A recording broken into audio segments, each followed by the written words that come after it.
For example 2, let's find all the zeros of that polynomial. So if you notice, I didn't point out on the last one, can we factor this one? It's not quadratic, so I can't use a quadratic formula. It's got 4 terms, but if I split it in half, I'm not going to get the same thing in both of those parentheses, okay? So I'll just show you. If I split this in half and I try to factor this, I take out an x squared, and I'm left with x plus 1. I take out that minus. I can't take anything else out, so I'm going to take out a 1, and I got a 5x plus 2 then. See what's in parentheses is not the same, is it? So this one's not factorable. So without my p's and q's, I can't find the zeros on this one. All right, so that means we're definitely going to have to use our p's and q's. So p's are the factors of what number? The constant term, which is what number? 2. Okay, so what are the factors of 2? 1 and 2. You always have to put the plus or minus in front of them, though, guys, okay? But why is it not negative 2? Well, it doesn't really matter if I could put p as negative 2, and my factors are still going to be the same. All right, what about q? What is q? It's the factors of the leading coefficient. What's my leading coefficient here? 1. Oh, 1. What's the factors of 1? 1. So just plus or minus 1. You good? All right, so to find my possible rational zeros, to get my list that I'm going to choose from, I'm going to take my p's over my q's. So remember, pick a pattern. So I'm going to take my first p, the plus or minus 1. I'm going to divide it by all my q's. I only have one q though, right? So what's 1 divided by 1? Plus or minus. All right, yes, plus or minus 1. And then I'm going to take my second p, which is a 2, and I'm going to divide it by all my q's. So I just have 2 divided by 1, which is, so plus or minus 2. Now remember, these are my possible zeros, okay? These are the rational zeros. If I have a rational zero for that polynomial, it's one of those 4 numbers up there. And everybody's okay with how I got 4 numbers? It's plus 1, negative 1, positive 2, negative 2, right? All right, so now we're going to pick one. So what do you want? Positive 1, negative 1, positive 2, or negative 2? Negative 2. We're going to plug that. We're not going to plug in. We're going to divide by it to see if it's a 0. How will I know if it's a 0 of that polynomial when I divide? What's your remainder? 0. A 0. So we can choose, do we want to use synthetic division or long division? Synthetic. So you tell me what number again? 2. Okay, that's what I was thinking y'all had said.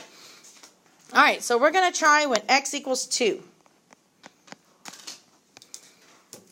I'm setting up for my synthetic division.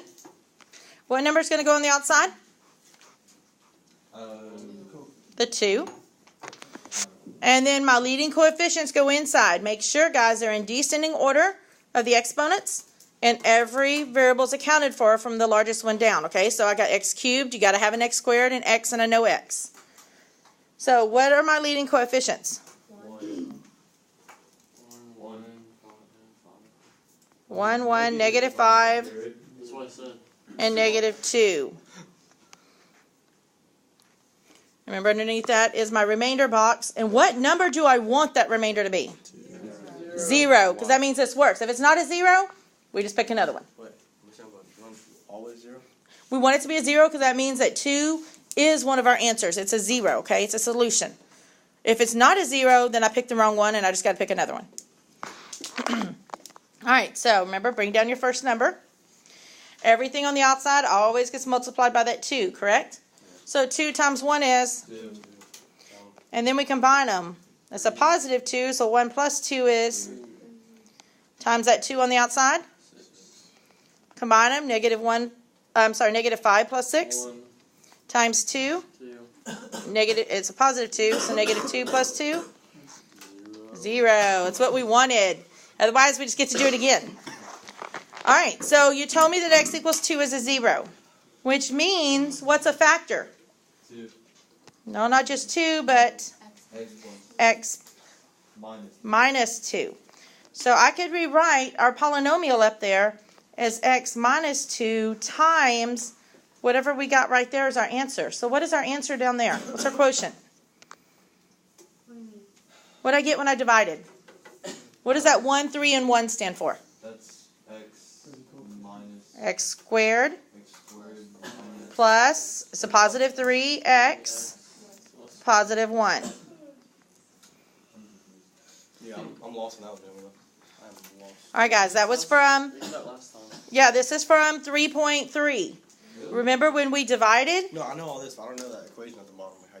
How you messed that John up. All right, hold on one second. All right, so we've got this as our polynomial now. And remember, to find our zeros, you always set the equation equal to 0, right? So I'm just going to bring this up here so it's a little easier to see. So we could say that x plus, nope, I'm sorry, it's minus 2, isn't it? I didn't look down. So x minus 2 equals 0. And x squared plus 3x plus 1 equals 0. Well, I can solve this first one. Move the 2 over and we get x equals 2, which we already knew. That's what you chose for us to try at the beginning, right? So we already knew that that was one of our zeros. But how can I solve the other one? Can you? I can't factor it. It's not factorable. Nothing multiplies a 1 that'll add to 3. So what was the other way? It's quadratic, isn't it? It's x squared is the largest exponent. So we can use our quadratic formula.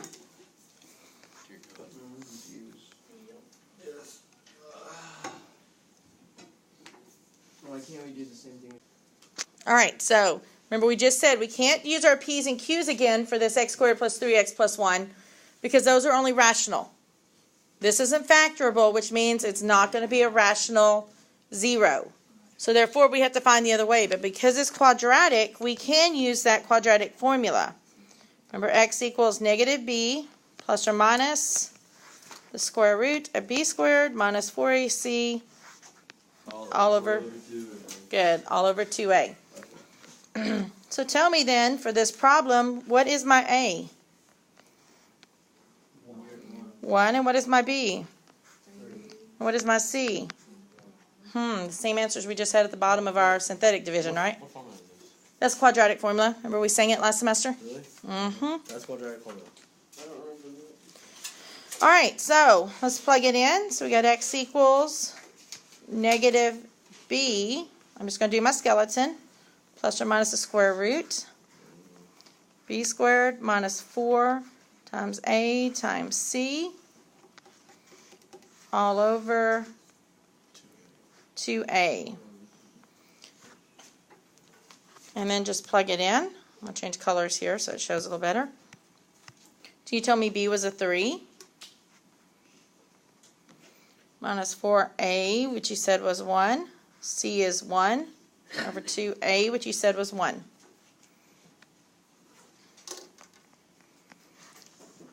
And then work that out. You've got negative 3 plus or minus the square root. What's 3 squared? And what's negative 4 times 1 times 1? All over, what's 2 times 1? Good. Keep going. So negative 3 plus or minus the square root. What's 9 minus 4? All over 2. Can you break down the square root of 5 any? Break it down. No. So you have 2 answers coming out of here. You got x equals negative 3 minus the square root of 5 over 2.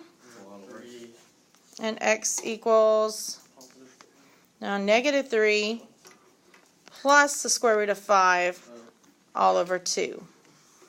So there's a 0. On a test question, do I have to give both answers? Yes. So there's my 3 zeros. It said find all of them. How did I know there were going to be 3? The largest exponent was a 3. Now remember, they could have multiplicity, right? Which multiplicity counts for however many there are. So we found our zeros to be what? Oops, yep. Sorry, I put 2. Positive 2, negative 3, minus the square root of 5 over 2, and So what you said you knew you're gonna have 3 answers, why? because the largest exponent is a 3. Remember, it always tells us how many zeros we're going to have total. Total, including rational, irrational, and imaginary, okay?